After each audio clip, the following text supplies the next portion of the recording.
Another harrowing tale of utter brutality. You are never going to believe where this story takes us. We open, as is so often the case, at the end, with Martin flashing back through his quaint winter break vacay, the quiet serenity rudely interrupted by an eruption of mountain zombies looking to get their claws on that beautiful Nazi gold, the pursuit of which elicited a full-blown assault on all fronts. Martin was bit, but took the necessary precautions to prevent any further spread, and after returning the gold, now only has to worry about whether he remembered to top off the tank. Plus, the zombies seeking out their final token. What? They really want to go 4-player Ridge Racer at Dave & Buster's. He learns real quick how to drive a standard, providing a well-deserved dismembering as he goes. Luckily, there are bumper-like snowbanks to keep him headed forward while he focuses on cabin wrestling. Plus, oncoming traffic to help scrape off some of the riffraff. The semi-driver gets out and hopes to reduce his future manslaughter sentence by administering sloppy CPR, but he gets absolutely savaged. Herzog then arrives on scene and acquires his gold.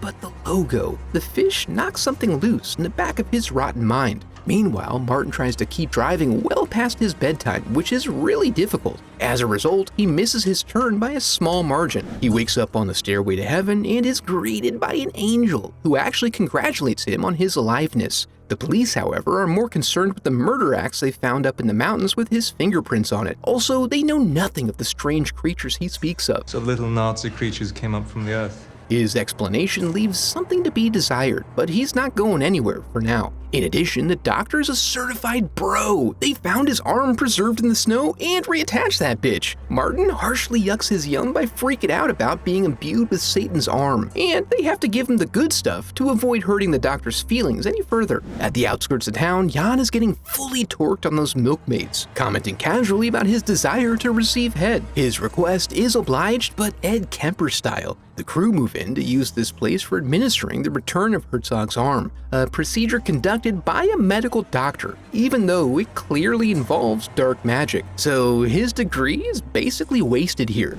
That night, they visit the local World War II cemetery to see if they can summon forth reinforcements. But without the benefit of an icy bed of eternal peace, they're just too desiccated to rise up. That means they'll have to make their own corpses, as the priest finds out at the end of his shift. He attempts to run, but turns his ankle all the way around. But this is good. The church weeps at Herzog's defilement at the sacred grounds, which is strong evidence of an afterlife. This allows him to take his last communion fully at peace. But then his peace is disturbed when he is wrenched back to this ghastly mortal coil. The sense of this wakes Martin from his rest. He tries to shout warnings, but his credibility is shattered. Luckily, creepy Bobby's under the bed, creeping around and exploring the patient's bodies while they sleep. He took a picture of the grotesque appendage and sent it to the zombie squad, a trio of zombie apocalypse doomsayers he follows, and it's piqued their interest. Martin is delighted and begs him to summon them to Norway immediately. And also, if he helps him get out, he can use his weird arm to give him some chocolate. Once free, he breaks the bad news about the chocolate and is left hoping he already notified the squad because he is out and very likely not coming back. He then gets caught red-handed. It's not what it looks like! But as it turns out, the hand has some latent instincts it acts upon, a talent for killing, and the ability to hotwire automobiles. He gets a call on Bobby's phone from a zombie enthusiast looking for more concrete info.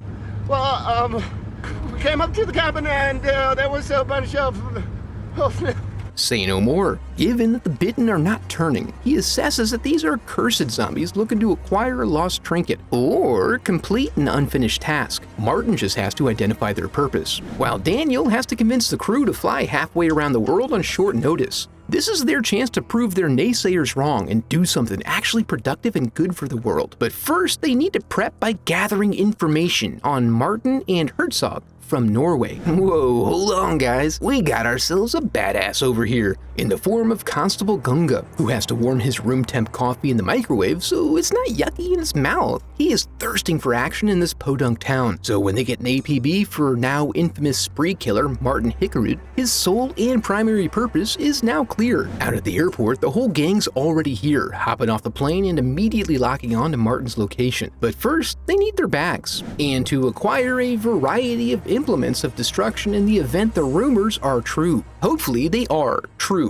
and that the exchange rate is good. At the same time, Martin is arriving at the World War II museum, but is woefully underdressed for research. Thankfully, he stole an athlete's car, which apparently also had wet wipes, because he strolls up clean as a whistle. He allows himself a brief moment of sentimentality over his lost friends before heading in, and we see that his time is limited. Martin works hard to foster a gentler devil's arm, as Glenn hears a proud papa to 3 kittens who would suffer if he failed to return home. Cat Daddy takes him upstairs where he finds a convenient placard that explains Herzog's mission: wipe out the entire town of Talfig as retribution for their part in embarrassing the Fuhrer. He begins trying to map out their approach, but doesn't need eyes to figure it out because his ears hear the wailing of the tourists outside.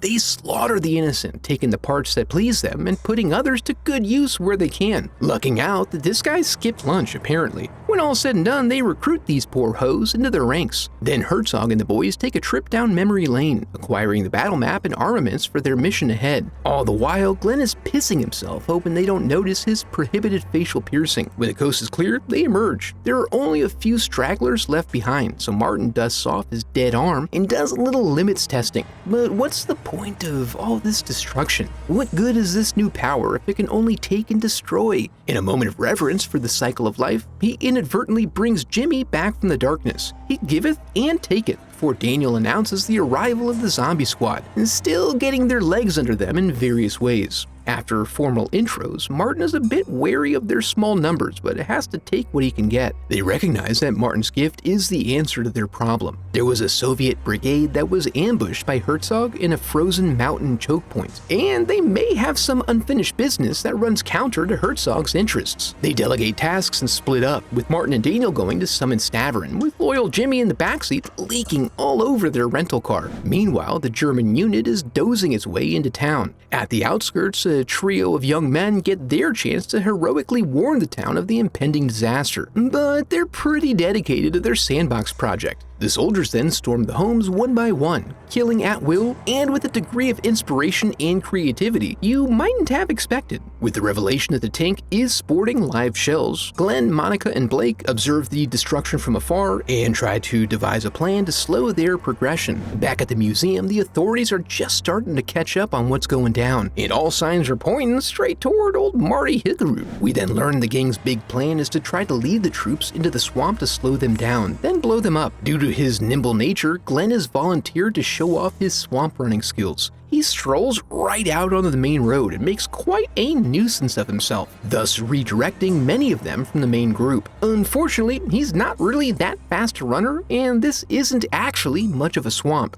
Still, they mostly get the job done. The celebrations are short-lived, however, when they realize that Herzog and the others don't have to come to them and so much as shoot at them from afar. At the station, Gunga casually robs the recently deceased. He then takes news that the Special Forces group has run into a delay as a sign that he's meant to step up here and prove his mettle. While at the mountain pass, they're really hoping that since Martin is summoning the zombies, they'll all obey him like Jimmy. They soon arrive at the site of the mass grave, and Martin is encouraged to hellboy these crusty bitches back to life. Luckily, the power is sort of an instinctual thing. It's a tense few moments as the bodies rise up from the floor, but then it is confirmed that Martin is recognized as the zombie Dom. Herzog and crew roll into the quiet town, and news of their arrival distracts the Martin Apprehension Junior Task Force from their goal, but does afford them the opportunity to lock and load. When Herzog arrives in the town square, Martin meets him on the field of battle and informs him that the town has been evacuated. So, if you think about it, the mission's over, but he is not budging, so Martin reveals that he's holding onto Herzog's arm, then dramatically calls forth his Soviet forces. The two opposing units have a brief standoff before colliding violently in Braveheart-style combat. Amidst the pablum, Herzog sends off the tanks to do tanky stuff, and then faces down his adversary. Despite the size difference, they are very capable and well-matched combatants. Then the cops roll up, but as they attempt to make sense of the breathtaking scene, the tank veers off in their direction. With only one way out that's still 6/8 blocked off,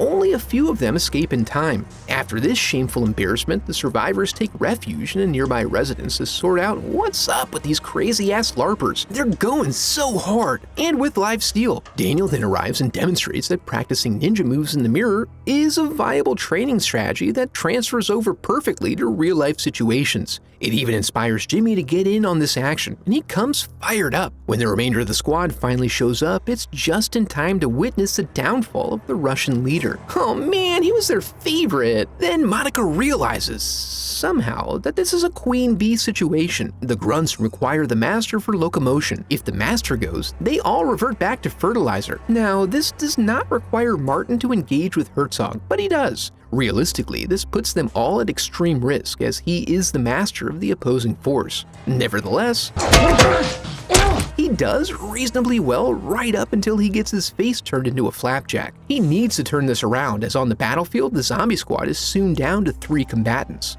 Well, 2, after Glenn gets a little Pez hole opened up on his neck. Meanwhile, Daniel's been doing work inside the tank, trying to get it under human control. As it veers wildly, it provides a reset for the main fight, while also giving final closure to young Jimmy's redemption arc. Martin is able to wail on Herzog up until they come to an abrupt stop, then distract him with a staring competition. Luckily for the girls, their enemies really enjoy slow-rolling their victims when they're able, because it takes a good bit of time for Daniel to adjust his aim and eventually turn Herzog into a little bloody fountain. This does, in fact, bring down the hive. The celebration, however, is tempered by the remembrance of those they've lost along the way. Then they wander off to convalesce while still within the purview of the Norwegian Commonwealth Fund. The police emerge from behind their curtains to consider doing some police work, while Martin ponders what the next chapter in his life will be. He ultimately opts to put his dead arm to good use and bring back his grandma. Oh, it's Hannah's grave that he knew the location of innately. She is a bit worse for the wear, but still remains a perfectly serviceable companion. And finally, faithful Jimmy eventually strolls up to bask in the glow of true love's embrace. That one was definitely pushing the limit, but if you're still looking to get nasty, be sure to check out this video next. Now that we're here, I wanted to congratulate you for making it to the end of the video and affirm that you are a very special person because of it. And if you enjoyed the video, I would love for you to become a part of the channel by subscribing. Thanks for watching.